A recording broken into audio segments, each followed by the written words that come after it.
Morning. How's everybody? You were good until you saw that promo, didn't you? Yeah, people come to church, and when you come, you're like, man, I don't go to church because they talk about money. Well, today, it's true. We're going to talk about money, all right? We think in series around here whenever we do a message. Other than last week, if you were here last week, I did a message entitled The Red and the Blue, where I did my one Sunday ever on politics and about how we're supposed to respond as Christians toward politics. And that's now behind us. So now we're going to go on to something less controversial. We're going to talk about money at church. It's actually going to be pretty cool. I'm looking forward to it. It's something God's led me toward, and we've talked about it amongst our staff and pastors, and just feel like this is the next step, the next thing, because as followers of Jesus, there is a responsibility that we have with our money. Now, immediately when we talk about money at church, everybody's out there going, well, I know what's going on. The church needs money, and that's why they're going to talk about money. Well, let me share something with you.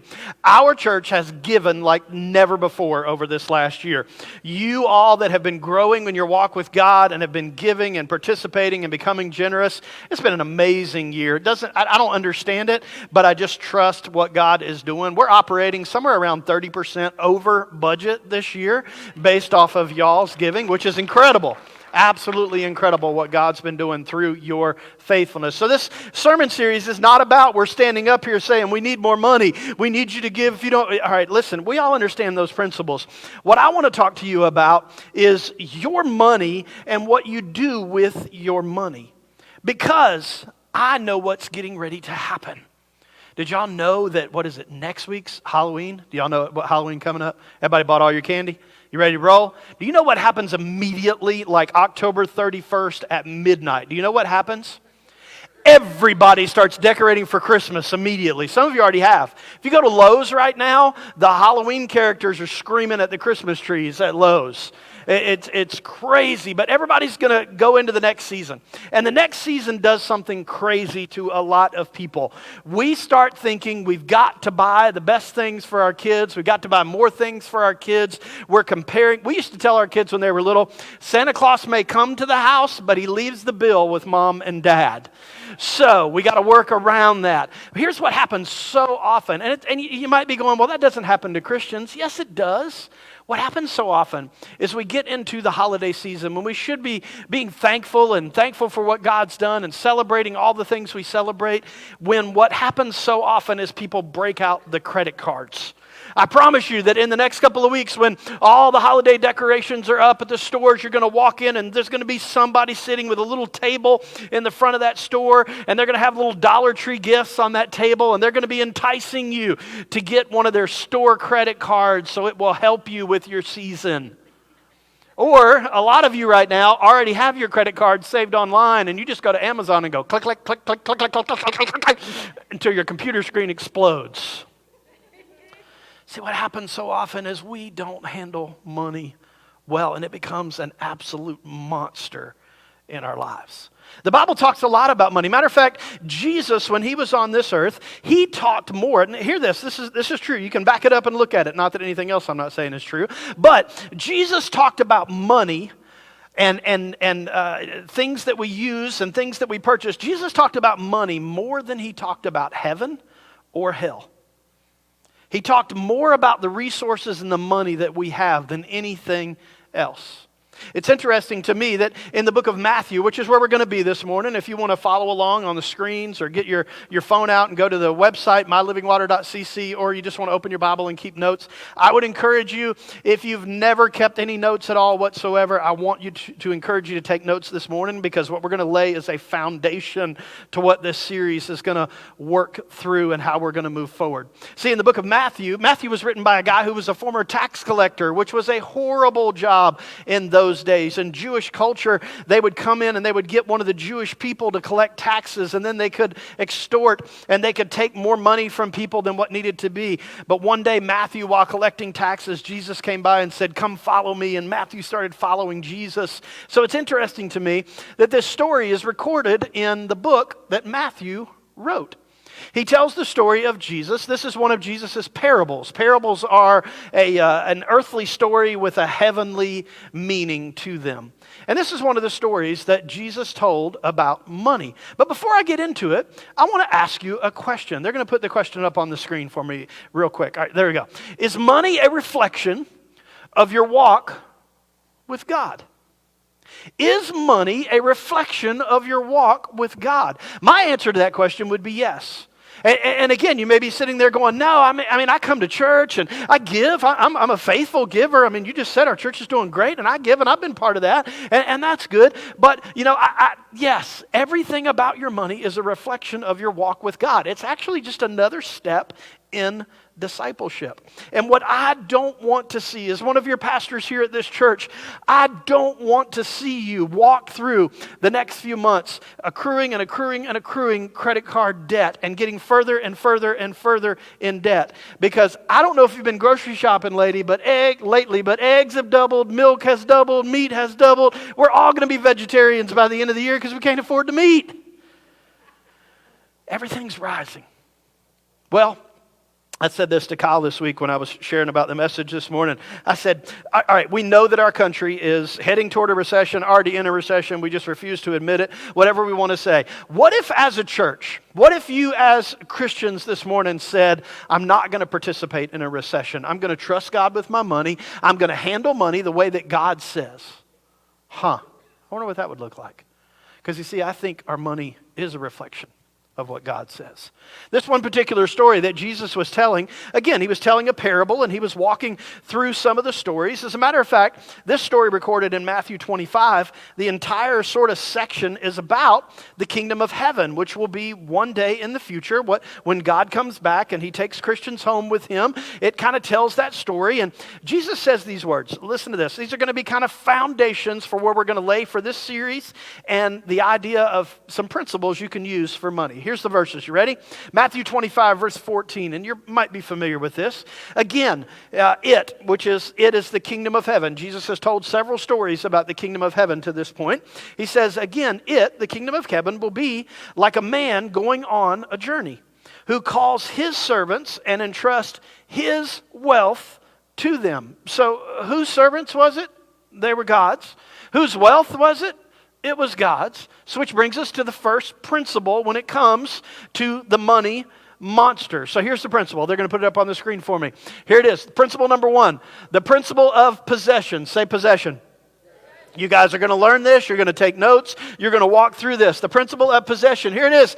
Everything I own, everything I have belongs to God. It belongs to God.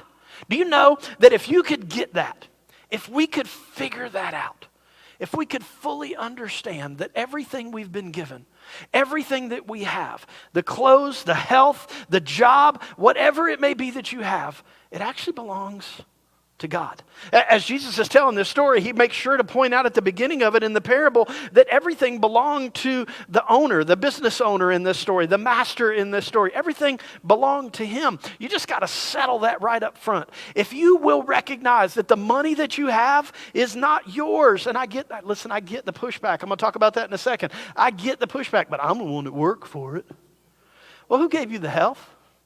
Who gave you the breath in your lungs? Who gave you the abilities to be able to do it? Who gave you the talents to be able to do these things? It was God. So we need to understand up front this first principle, the principle of possession. Everything I own belongs to God. Jesus goes on in the story and he tells this. He says, as the business owner, as the master was leaving, to one he gave 5 bags of gold. To another he gave 2 bags. And to another he gave 1 bag, each according to his ability. And then he went on his journey. Before I tell you the next principle, I want you to hear this.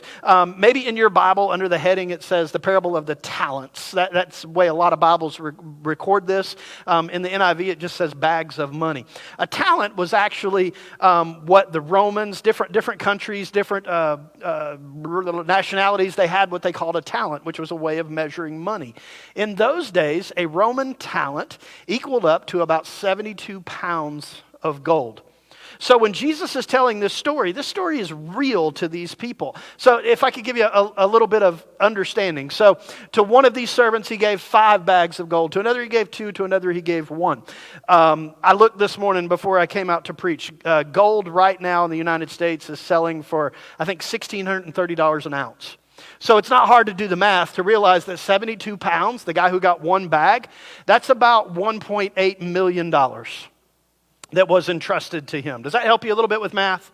And it help you kind of see this just a little bit? It wasn't a small sum of money. It wasn't like, here's 20 for you and 50 for you and 100 for you. This master said, I am entrusting you. So the guy with 5 bags, about $9 million. The other one's a little less than $4 million. And the guy who got 1 bag, measly little 1 bag, $1.8 million that was entrusted to him.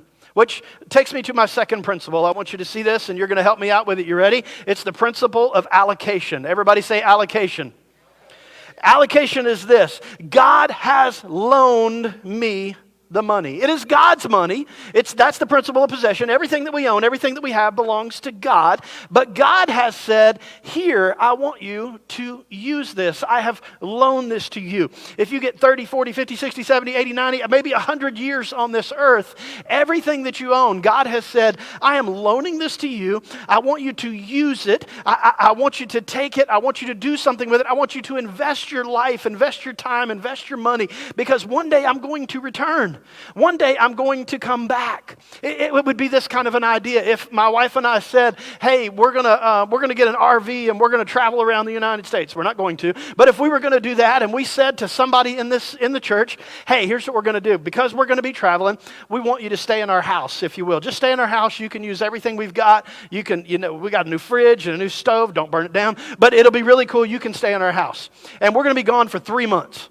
And at the end of 3 months, I call you and I go, listen, we're having a blast. Why don't you stay another 3 months? And so you go, all right, cool. You'll stay another 3 months. And then I call at the end of 6 months and I go, you know what? We've just decided we're going to live on the road for another year. So we stay gone for a whole year. And you have lived in my house for a year and a half at this point. And you're like, man, this is the greatest thing in the world. And then I call and I go, hey, we're going to be home tomorrow. I'm going to need you to move out. You'd be like, what the heck? This is my possessions, 9/10 of the law, man. Nope. My house. Get out. Silly story. But you know what? Everything we've got's on loan from God. Everything that God brings into your life. I know we're talking about money, but you can apply this to so many things. Think about the kids that God has given you, or the grandkids God has given you, or whatever the situation may be. They're only on loan to you. Everything that you have, everything that you are, God has allocated that to you, and it is on loan to you from God. I actually ran across this statement this week, and I thought it was kind of cool. It rhymes, so I was going to put it up on the screen. You ready? Everything I own is really on loan from God. That's pretty good, isn't it? Everybody say that with me. You ready? Everything I own is really on loan from God. I thought it was kind of cool. So if we understand that, again, it takes us that step toward not letting money be the monster in our life. Let me read on in the story here. As you continue to go on in verse 16, it says this. It says, the man who received 5 bags of gold went out at once and put his money to work, and he gained 5 more bags of gold. First off, I have got to pause right here in this story, and I want to know who's this guy's money manager. Because where in the world can you invest and double your profit?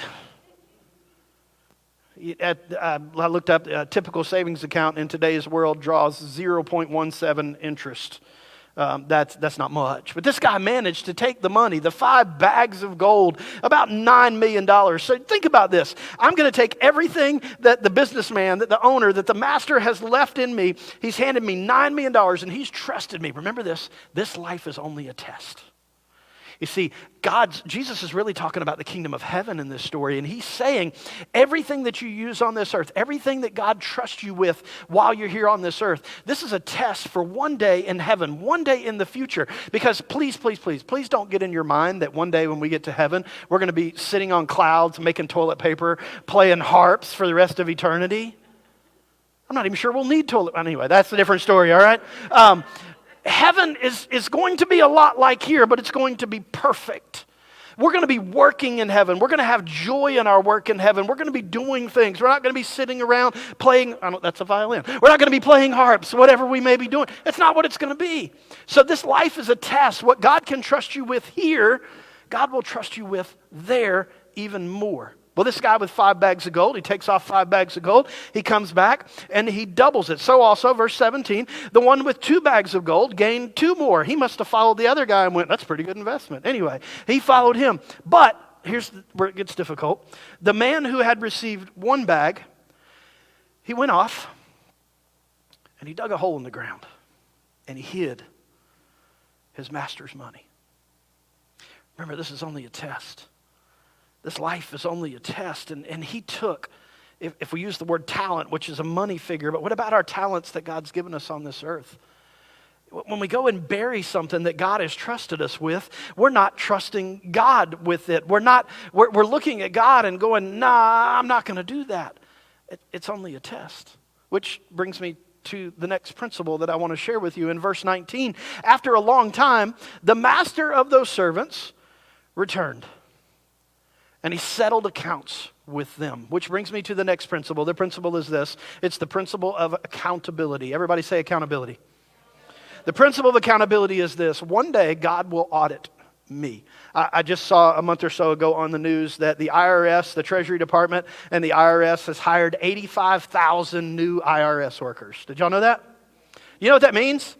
We all getting audited, just in case you wondered, all right? I don't know what that means. They've hired that many workers. And, the idea of being audited by the IRS may make you sweat, and you got to break out receipts, and you got to show everything, and that's really nervous. But let's take that to another level. Do you realize that one day we are all going to stand before God, and God is not going to ask you, how did you handle Tony's money? And God's not going to ask me how I handled your money. God's going to ask you how you handled your money, and what did you do with it, and did you put to work the money that he loaned you? What did you do with it? Did you create more debt? Did you decide, man, my old car's not running really good. I'm going to go buy a brand spanking new car. I mean, I don't have a problem with buying a car, but you got to buy the brand new one. Do you realize when you drive a brand new car off the lot, you lose about $4,000 or $5,000 immediately because you got in it and drove it? Why you got to have a brand new car? Why do you have to? I'm going to share something, and I did this in first service, so I'm going to do it again. And listen, this is a testimony. This is not bragging in any way whatsoever. My wife and I, we introduced the Dave Ramsey principles, financial fitness, financial freedom, to our church about 9 years ago. And my wife and I had always kind of budgeted, but we kind of got ourselves in a little bit of a mess, like a lot of people do. And I'm not proud of that in any way. So about 9 years ago, we sort of introduced financial peace to our church, and we started working the principles a little bit. But about 6 years ago, we decided to sit down and get real with our budget and real with our money. And we wanted to honor God with our health, with our life, and with our money and everything that we did. So this is what we did. About 6 years ago, we sat down, we put everything together, and we realized we had about $41,000 in unsecured debt. Unsecured debt is something beyond your house. Your house is secured debt. There's equity there. There's something that's put up against that. That's secured debt. We had unsecured debt. It was car payments. It was loans. It was credit cards, the devil's cards, and all the things that we had. So we started working the principles. And we started about 6 years ago, about $41,000 worth of unsecured debt. Here's where I want to give a testimony. The second week of August of this year, Missy and I became completely debt-free. Thank you. We worked our tails off for it. See? Say, we did. We worked our tails off for that. We should probably edit stuff out. We did. But the reason we did it is because we're free now.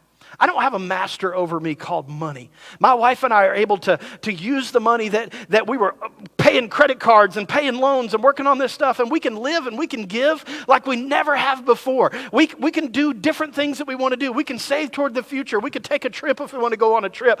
We're not paying anybody anything. Do you know why I was so motivated to do that? This right here.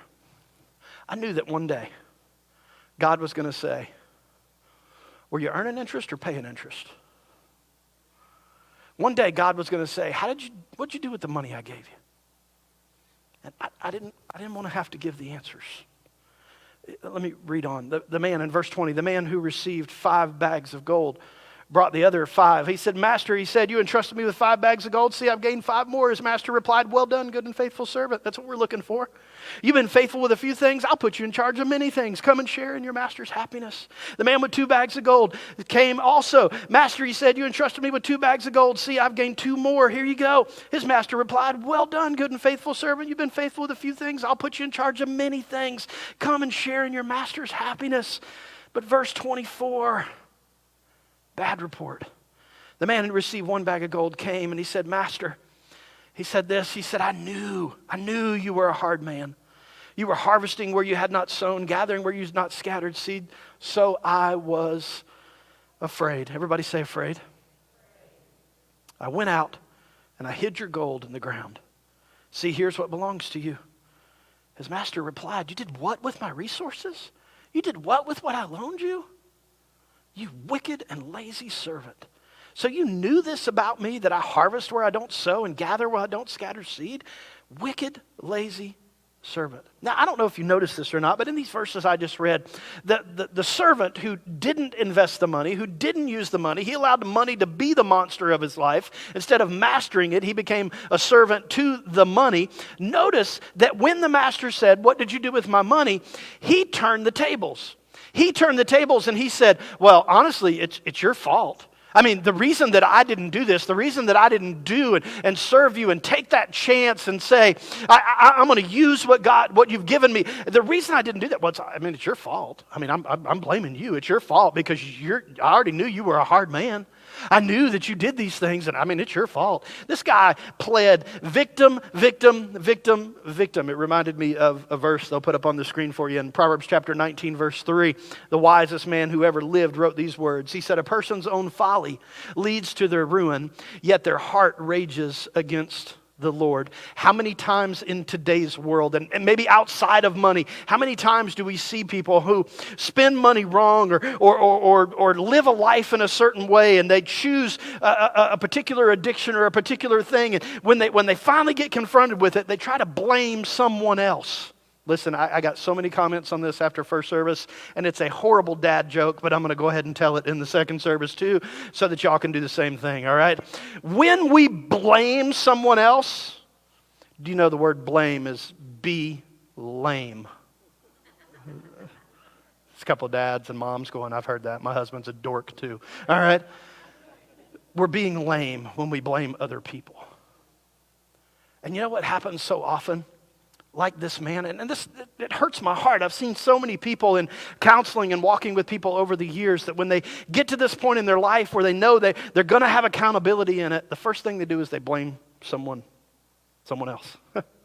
Which, as this guy's kind of whining, look at Jesus' response in verse 27. He says, well, because you knew all this about me, you should have used it. You should have put my money on deposit with the bankers. Hey, listen, 0.17 interest is better than nothing, right? By the way, if you want to figure that out, $1 million at 0.17 interest means at the end of a year, you got about $1,700. That would have been something to return. You should have put my money on deposit with the bankers so that when I returned, I at least would have received something back with interest, which takes us to my next principle, which is this, the principle of utilization. Everybody say utilization? Which means this, I must wisely use God's money. God doesn't expect you to sit. I know we're talking about money, but man, you can apply this to so many areas of your life. Think about the idea that this man took what God entrusted to him. I know it's a story, but the idea is this. He took what God entrusted to him and he went out and he buried it. He took what God gave him and he said, I'm not going to take a risk. I'm not going to do anything with it. I'm just going to bury it in the ground. How often have you seen that?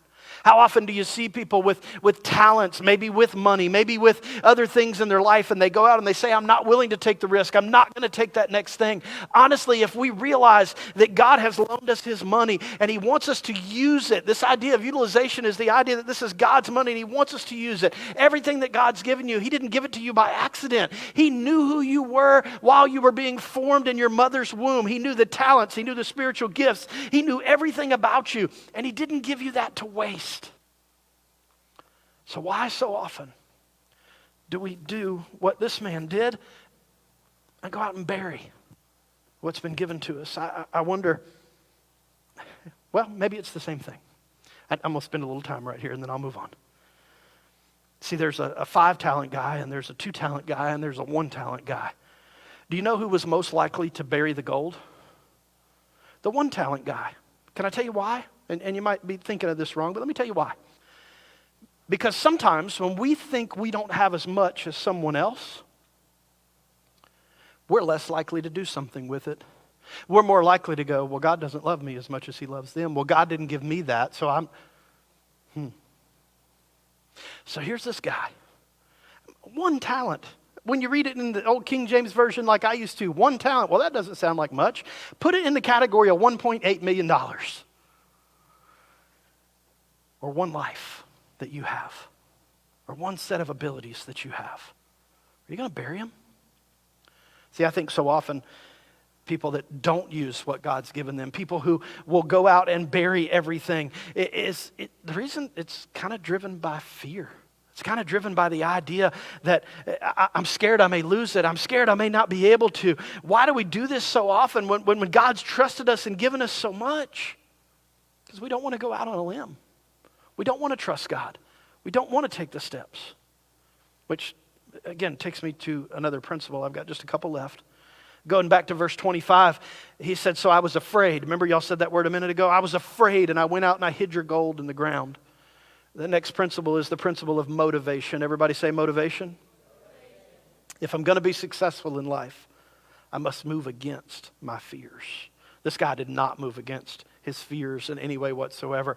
And I will tell you this, it is so easy to look at money and say, I've got a little bit. But listen, and next Sunday is our family Sunday is what we call it. We're having 1 service at 11 o'clock next Sunday morning. It's going to be a blast. We love having our kids in here with us. You don't want to miss it. Every kid that comes in here next week is going to get some of these gifts, and we'll share more about that next week. And it's the idea of I'm motivated to do something with what God has given me. I need to be motivated moving forward. I don't need to live life without following what God has, without following the principles. I got to be motivated because, remember, there's going to be accountability. One day I'm going to be there. One day I'm going to stand before God.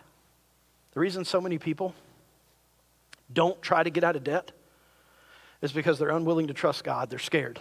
They're scared that if they trust God, God may ask them to do something. So people will just continue using credit cards and going further and further into debt. And they're afraid to use the principles that God teaches us when it comes to money. Verse 28, this story takes a crazy turn. Verse 28, Jesus, the master in the story, says, so take the bag of gold from him, the guy who buried it. Take his bag of gold, give it to the one who had 10 bags. For whoever has will be given more, and they will have an abundance. Whoever does not have, even what they have will be taken from them. And that's not a principle of we're going to take everything away from people. It's the principle of if you're not using it, you're going to lose it. Which is my next principle, the principle of application. Everybody say application. Application is this: if I don't use it, I will lose it. That's a universal principle. It's the idea of sowing and reaping. It's the idea of everything in our life that if we don't use the money, the talents. I have never been to a funeral where somebody was buried and they put all their money in the casket with them. If they did, it's going to deteriorate just like the body will. You're not going to outlive it. There is only one thing in this world that has a 100% rate: death. If you don't use it, you're going to lose it. This idea of what Jesus in the story that he's saying is you've got to continue to trust me. You've got to continue to say, money's not going to be a monster. I'm not going to let money master me. I'm going to master it. I'm not going to be under that. Last principle I want to give you. I hope you've taken notes. I hope you'll apply these things. Here's the last one, the principle of compensation. Say compensation. Y'all doing so good this morning. God will reward me for the way I manage his resources. Remember, this life is only a test. Only. One day God's going to reward. There's two things that contrast in this story. In verse 23, the response is, well done, good and faithful servant. You've been faithful in a few things. I'll put you in charge of many things. Come and share in your master's happiness. Or, verse 30, to the one who buried his talent, throw that worthless servant out into the darkness where there will be weeping and gnashing of teeth. Now, listen, please don't apply this in a way that says if I misuse money, I'm going to hell. That's not what this means. What he's using is an illustration and a recognition that if you don't use what God has given you, what God has entrusted you with, it's probably showing that you're not one of his. One day, we're all going to stand before God. And yes, this series we're going to walk through is not about you giving more and the church needs more money and whatever. This is about you. See, let me tell you what my heart is for you as one of your pastors. My heart is this, that you don't go into debt more. That you learn how to manage money. That you learn how to not be a slave to money in your life. That it becomes something that you're able to use. Because if you use money and you love people, you're glorifying God. But if you love money and you use people, you're against what God taught. So let me kind of wrap. I'm going to put one statement on the screen. They're going to put it up there for me. Maybe this will help you sort of wrap up everything. Money is a terrific servant and a terrible master. If you're using it for God, using your life and saying that everything I've been given, everything that I have, it's just on loan, and I want to honor God with it. I wonder what it would look like if everybody, just at Living Water, just at our church, just the few hundred people that have been here today, what if everybody in our church said, I will no longer be a servant to money. I'm going to master it. I wonder what that would look like. Listen, we believe in Dave Ramsey principles and ministry and things around here. We'll be offering another financial peace university class probably toward the first of the year. You should sign up for it. The reason we do it at the first of the year is because a lot of people overspend at Christmas and then the credit card bills come after the first of the year and they go, oh gosh, what do I do? And we try to help you learn so that next year you don't do it again. So we want you to be a part of that. But let me tell you what I want more than anything else. Let me sort of wrap up this way. One day we're all going to stand before God. I hope you know that. I hope you live your life that way. That you recognize that one day you're going to give an account. You're going to give an account for the talents God's given you, for the abilities that God's given you, for the spiritual gifts God's given you. And yes, he's going to ask you, what did you do with the money I loaned you?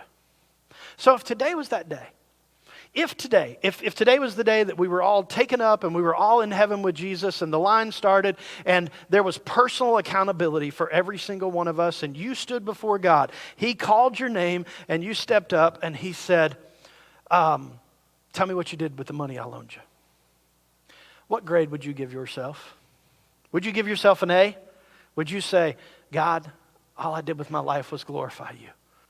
Man, my family's good. I brought them to you. We did use money. We enjoyed the earth and the life that you gave us. We enjoyed being able to be with our friends and family. We hosted. We loved. We gave. We did the things that you wanted us to do. Would you have an A if you stood before God? Would you have a B? B's not bad. Would you have a C? As my daughter said when she went to college, C's get degrees. So, all right. Or would you have a D? Or if that accountability day was today, would you have to stand there with your head bent over saying, God, I failed? The only person who can change the way you manage money and the resources that God's given you, the only person is you. You're the only one that can go out of here today and do something with what you learned today. I don't want to stand before God and go, God, you gave me this amount, but I didn't think it was enough, so I went and got in debt and got more. God, you gave me this amount, and I had a great time with it. Forgot about you.